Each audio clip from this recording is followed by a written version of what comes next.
नमस्कार दोस्तों, स्वागत है एक बार फिर से आपका एजुमित्रा यूट्यूब चैनल पर। दोस्तों, अब तक हमने पढ़ा था कल की क्लास के अंदर तेजा जी के बारे में। आज दोस्तों हम पढ़ेंगे देवनारायण जी के बारे में। देखिए दोस्तों, देवनारायण जी की कुछ सामान्य परिचय की अपन बात करते हैं। देवनारायण जी,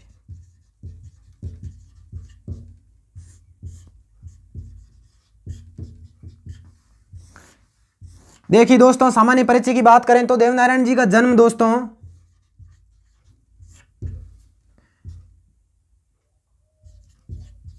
1300 विक्रम संवत में, विक्रम संवत दोस्तों शॉर्टकट में लिखना हूं, इसको आप ईस्वी सन में चेंज कर लेना दोस्तों। 1300 विक्रम संवत में मालेसरी गांव पड़ता है भीलवाड़ा के अंदर। मालेसरी आसिंद भीलवाड़ा,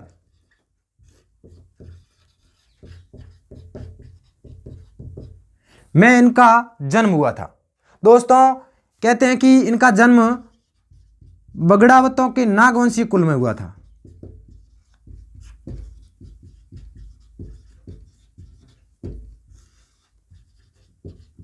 बगड़ावतों के नागवंशी कुल में। इनके पिताजी का नाम सवाई भोज।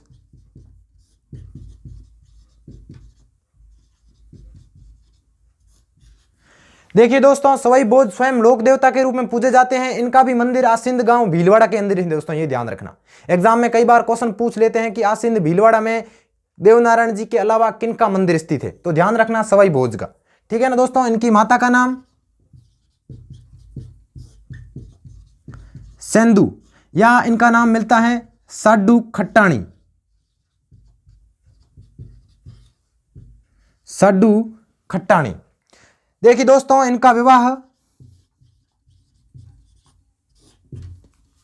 धार नरेश जय सिंह देव की पुत्री,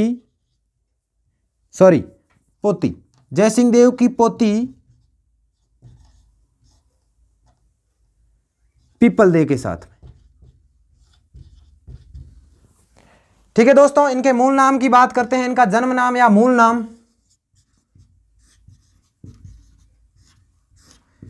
उदय सिंह था दोस्तों। इनके दोस्तों घोड़े की बात करें अपन तो लीलागर नाम था। ये ध्यान रखना, इंपॉर्टेंट है। घोड़े की लोक देवताओं के अंदर घोड़ी या घोड़े का नाम जरूर पूछते हैं एग्जाम के अंदर, ये ध्यान रखना। ठीक है ना, यहां से क्वेश्चन कई बार आ चुका है। कहते हैं कि दोस्तों इन्होंने अपने पिताजी की मौत का बदला भिनाय के शासक को मार कर लिया था।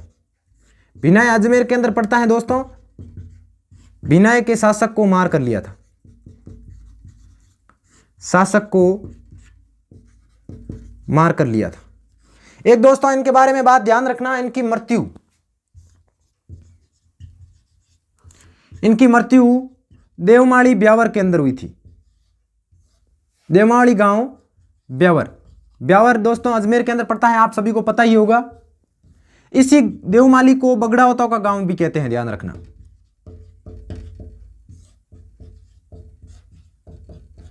वर्तमान में देवमाली के अंदर इनका भव्य मंदिर बना हुआ है। ठीक है दोस्तों, ध्यान रखना। इनके मूल देवरे मंदिर को कहते हैं, ये आप सभी को पता ही होगा। देवरा मंदिर को कहते हैं। अपन ने रामदेव जी के बारे में पढ़ा था, तब पढ़ा था कि देवरा किसे कहते हैं। देवरा हमेशा मंदिर को कहते हैं। तो इनके देवरे मूल देवरा हैं, वो कहां पर स्थित है, वो ध्यान रखना। मूल देवरा, ये मूल देवरा दोस्तों आसिंद भीलवाड़ा के अंदर एक पास में गांव पड़ता है गोठा दड़ावत। गोठा दड़ावत, ये गोठा दड़ावत आसिंद भीलवाड़ा में स्थित है।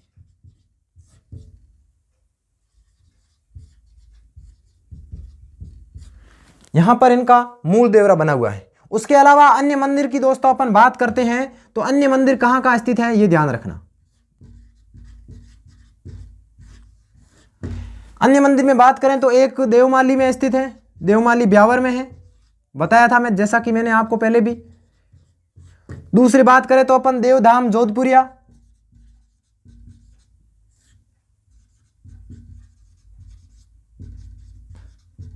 ये देवधाम जोधपुरिया दोस्तों निवाई तहसील के अंदर टोंक जिले के अंदर पड़ता है।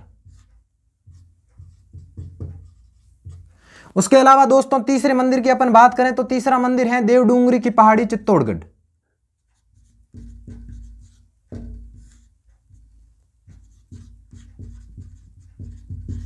देवडूंगरी की पहाड़ी चित्तौड़गढ़ के अंदर पड़ती है दोस्तों, ये ध्यान रखना। इनके अन्य देवरों की बात करें तो देवमाली, ब्यावर, देवदाम, जोधपुरिया, निवाई, टोंक के अंदर स्थित है। देवडूंगरी की पहाड़ी चित्तौड़गढ़ के अंदर स्थित है। देखिए दोस्तों, एक बार स्क्रीनशॉट ले लिया, उसके बाद अपन आगे चलते हैं देवनारायण जी के बारे में कुछ और बातों पर चर्चा कर। देखिए दोस्तों, देवनारायण जी के बारे में कुछ बातों पर अपन ने चर्चा की, कुछ अभी पढ़ लेते हैं। देखो दोस्तों, देखिए देवनारायण जी के बारे में एक तथ्य मिलता है कि इनके मंदिर में इनकी बड़ी ईंटों की पूजा की जाती है, ये ध्यान रखना। इनकी बड़ी ईंटों की पूजा की जाती है मंदिर में। ये बात इंपॉर्टेंट है दोस्तों, एग्जाम के अंदर कई बार पूछ चुके हैं कि देवनारायण जी के प्रतीक चिन्ह क्या है या किन के रूप में देवनारायण जी की पूजा की जाती है, तो ये ध्यान रखना, बड़े ईंटों के रूप में। क्या गुर्जर जाति के लोग दोस्तों देवनारायण जी को विष्णु जी का अवतार मानते हैं, ये ध्यान रखना। गुर्जर जाति के लोग विष्णु का अवतार मानते हैं, भगवान विष्णु जी का अवतार मानते हैं।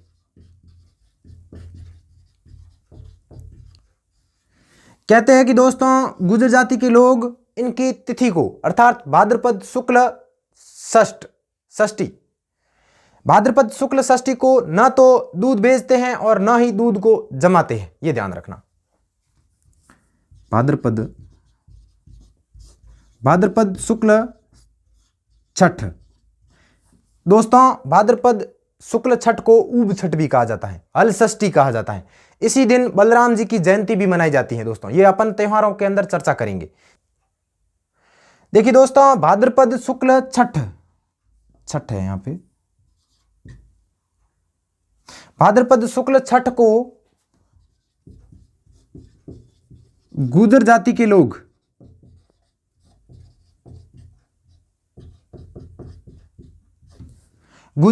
लोग दूध नहीं बेचते हैं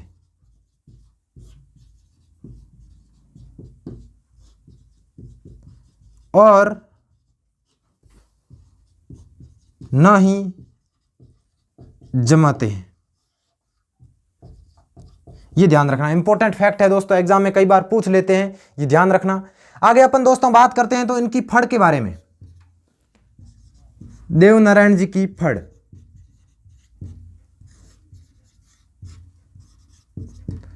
दोस्तों इंपॉर्टेंट क्वेश्चन है, कई बार एग्जाम के अंदर आ चुका है देवनारायण जी की फड़ के बारे में, तो ये ध्यान रखना। इस फड़ का वाचन गुर्जर जाति के बोपों द्वारा किया जाता है।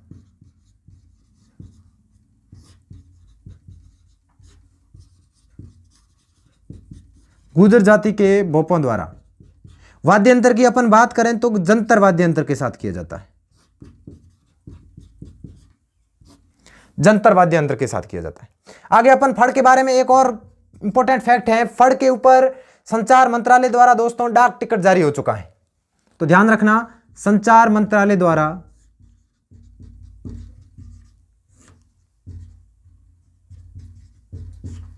इस फड़ पर 5 रुपए का डाक टिकट 1992 में जारी किया गया। इंपॉर्टेंट फैक्ट है एक दोस्तों, ये संचार मंत्रालय द्वारा देवनारायण जी की फड़ पर डाक टिकट जारी किया गया था। एक देवनारायण जी स्वयं पर भी डाक टिकट जारी हो चुका है, वो तिथि याद रखना 2011 के अंदर। 2011 के अंदर देवनारायण जी स्वयं पर डाक टिकट जारी किया गया था, ये ध्यान रखना। वो भी 5 रुपए का ही था, ये ध्यान रखना। ठीक है दोस्तों, आगे अपन दोस्तों देवनारायण जी के कुछ ग्रंथ इनके नाम पर आधारित हैं, उनके बारे में दोस्तों चर्चा करते हैं। तो इनके नाम पर आधारित ग्रंथ,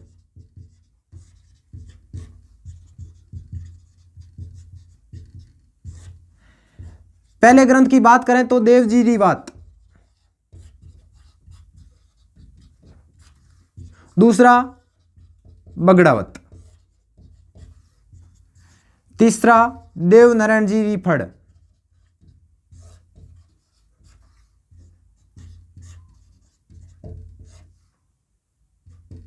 ये दोस्तों देवनारायण जी पर आधारित ग्रंथ हैं। इसके अलावा दोस्तों अपन बात करते हैं तो एक ग्रंथ है देवनारायण जी का मारवाड़ी ख्यात, देवनारायण जी मारवाड़ी ख्यात।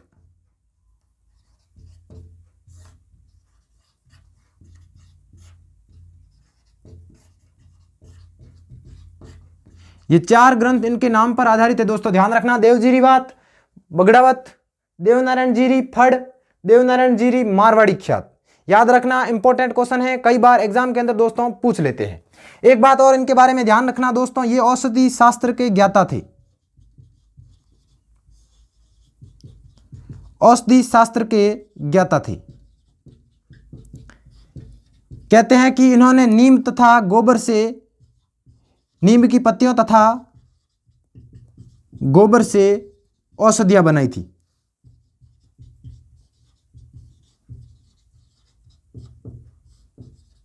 औषधियां बनाई थी, यह बात ध्यान रखना। देखिए दोस्तों, औषधि शास्त्र के ज्ञाता थे, नीम तथा गोबर से औषधियां बनाई थी। देखिए दोस्तों, ये देवनारायण जी के बारे में कुछ इंपॉर्टेंट बातें थी जो एग्जाम के अंदर पूछी जाती हैं। उसके अलावा दोस्तों एक और बात ध्यान रखना आप, देवनारायण जी, इस फड़ के बारे में दोस्तों एक और बात ध्यान रख लेना, देवनारायण जी की फड़ राजस्थान की सबसे बड़ी फड़ है, ये ध्यान रखना, राजस्थान की सबसे बड़ी फड़ है।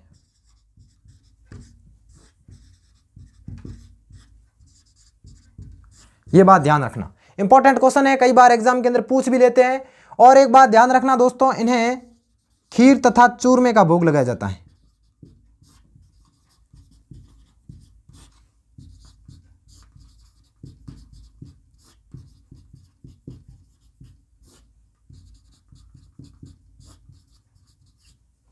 ये दोस्तों देवनारायण जी के बारे में आज के वीडियो में हमने विस्तार से पढ़ा है। उसके अलावा दोस्तों आगे अपन चर्चा करते हैं एक अन्य लोक देवता के बारे में। एक बार आप स्क्रीनशॉट लेना चाहते हो तो ले लो। देखिए दोस्तों, देवनारायण जी के बारे में हमने विस्तार से अध्ययन किया है, एग्जाम में जितने भी क्वेश्चन आते हैं उनके बारे में बहुत चर्चा की है। आज दूसरे लोक देवता के रूप में अपन पढ़ रहे हैं राव मलिनाथ जी।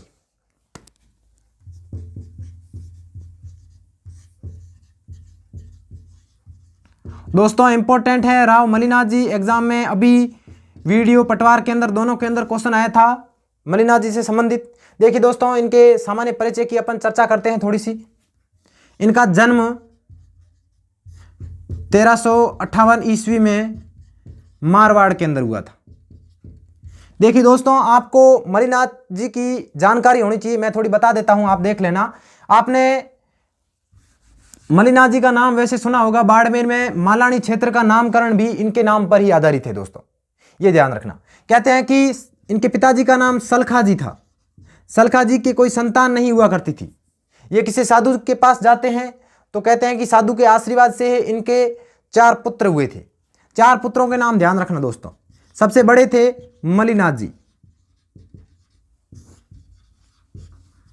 उनसे छोटे थे वीरमदेव जी,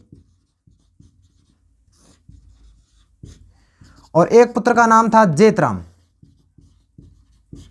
और एक का नाम था शोभित, ये ध्यान रखना। मलिनाथ जी के 4 भाई थे दोस्तों। आगे हम वीरमदेव जी के बारे में चर्चा करेंगे, एक लोक देवता पढ़ेंगे तलीनाथ जी, उनके फादर साहब का नाम वीरमदेव जी था। कहते हैं कि मलिनाथ जी ने बहुत कम राज किया था, उसके बाद में राजपाट त्याग करके अपनी पत्नी रानी रूपादेव के गुरुजी उगम जी भाटी की सदस्यता ले ली थी। कहते हैं कि राजपाट त्यागने के बाद अपने छोटे भाई वीरमदेव जी को वहां का राजा बना दिया था। कुछ समय बाद वीरमदेव जी नागौर के शासकों के साथ युद्ध करते हुए वीर गति को प्राप्त हो जाते हैं, और कहते हैं कि इन नागौर के शासकों के साथ तलीनाथ जी ने अपने पिताजी वीरमदेव जी का बदला लिया था। तो ये था इनका सामान्य परिचय। कहते हैं सलखा जी का एक और नाम भी मिलता है तीड़ो जी, ये ध्यान रखना।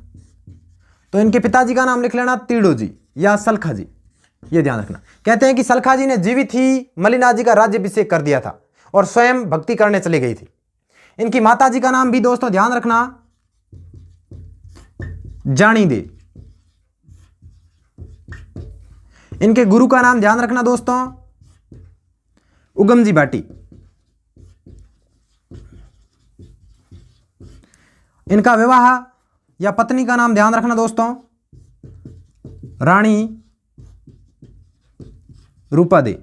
कहते हैं कि इन रानी जी का मंदिर बन रखा है मालाजाल गांव बाड़मेर के अंदर।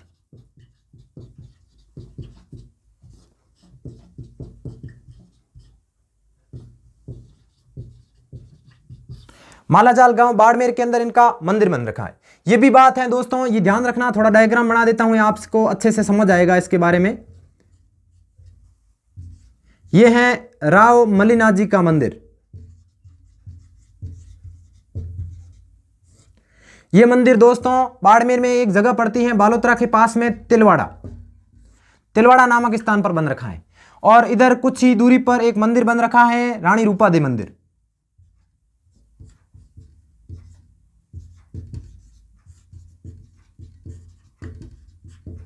यह मंदिर दोस्तों मालाजाल गांव के अंदर बन रखा है। यह मालाजाल गांव भी बाड़मेर के अंदर पड़ता है दोस्तों, यह बात ध्यान रखना। कहते हैं कि इन दोनों के मध्य के स्थान को मालानी कहा जाता है। जो वास्तविक मालानी क्षेत्र हैं वो दोनों मंदिरों के मध्य के स्थान को मालानी कहा जाता है, लेकिन वर्तमान में बाड़मेर के बालोतरा के आसपास के पूरे एरिया को ही मालानी क्षेत्र के नाम से जाना जाता है। यह मालानी नाम मलिनाथ जी के कारण ही पड़ा था। मलिनाथ जी के नाम पर ही इनका नाम मालानी पड़ गया था इस क्षेत्र का, यह ध्यान रखना। आज हम जब भी किसी बाड़मेर वाले या बालोतरा के कोई अपन से मिलता है तो उनसे पूछते हैं कि आप कहां से डिपेंड करते हो, तो वो कहते हैं मालानी क्षेत्र से हूं मैं। ठीक है ना। तो ये दोस्तों बात ध्यान रखना, इंपॉर्टेंट है, आपके लिए एग्जाम में पूछी जाती है बार बार। आगे अपन दोस्तों देखते हैं इनकी कुछ बातों के बारे में। और तो मलिनाथ जी एक चमत्कारी तथा भविष्य दृष्टा पुरुष थे, ध्यान रखना ये बात, चमत्कारिक तथा भविष्य दृष्टा।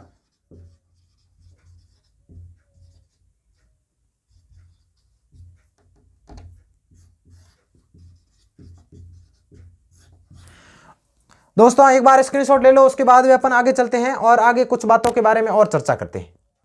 देखिए दोस्तों कुछ मलिनाथ जी के बारे में और एग्जाम के अंदर क्वेश्चन पूछे जाते हैं। इन्होंने मलिनाथ जी ने एक पंथ चलाया था दोस्तों, ध्यान रखना। यही क्वेश्चन अभी वीडियो पटवार के अंदर आया था कि मलिनाथ जी ने कौन सा पंथ चलाया था। ये पटवार के अंदर शायद क्वेश्चन था, कुंडा पंथ वाला, ये ध्यान रखना। इन्होंने एक पंथ चलाया था कुंडा पंथ, ये ध्यान रखना। इंपॉर्टेंट पर्सन है, एग्जाम में पूछ चुके हैं, अभी फिलहाल ही पूछे हैं इस क्वेश्चन को, ये ध्यान रखना। इनके मेले की चर्चा करते हैं दोस्तों, तो इनका एक पशु मेला लगता है, ये ध्यान रखना। इस पशु मेले के अंदर मालानी नस्ल के पशुओं का क्रय विक्रय किया जाता है, ये इंपॉर्टेंट बात है, ध्यान रखना।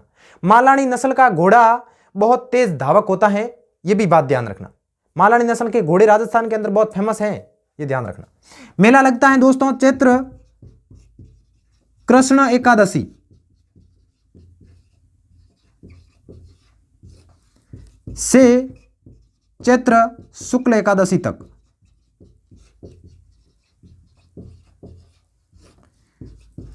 तक 15 दिन तक ये मेला लगता है, ये दोस्तों ध्यान रखना। ये लगता है तिलवाड़ा बाड़मेर के अंदर ही।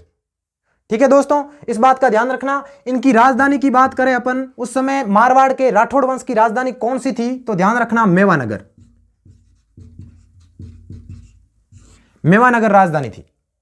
मेवानगर या इसे शॉर्ट में महेवा कह देते हैं, ये ध्यान रखना। उसके अलावा दोस्तों अपन बात करते हैं कि मंडोर पर राठौड़ वंश के संस्थापक राव चुंडा इनके क्या थे, भतीजे थे, ये बात ध्यान रखना। तो राव चुंडा इनके भतीजे थे।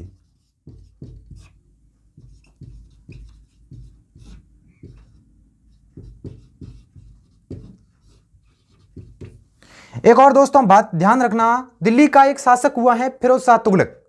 कहते हैं कि फिरोज शाह तुगलक का एक सूबेदार हुआ करता था मालवा का निजामुद्दीन। इस मालवा के निजामुद्दीन को मलिनाथ जी ने 1378 ईस्वी में बुरी तरह परास्त किया था, यह ध्यान रखना। तो 1378 ईस्वी में मालवा का एक सूबेदार हुआ है फिरोज शाह तुगलक का, मालवा के सूबेदार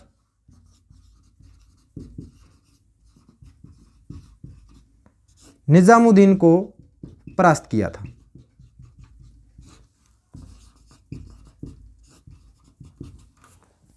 इसके अलावा दोस्तों अपन बात करते हैं तो इन्होंने 1394 व 1397 ईस्वी में मंडोर के राठौड़ वंश के संस्थापक राव चुंडा की मदद की थी। मंडोर विजय तथा राव चुंडा की मंडोर विजय और नागौर विजय में सहायता की थी।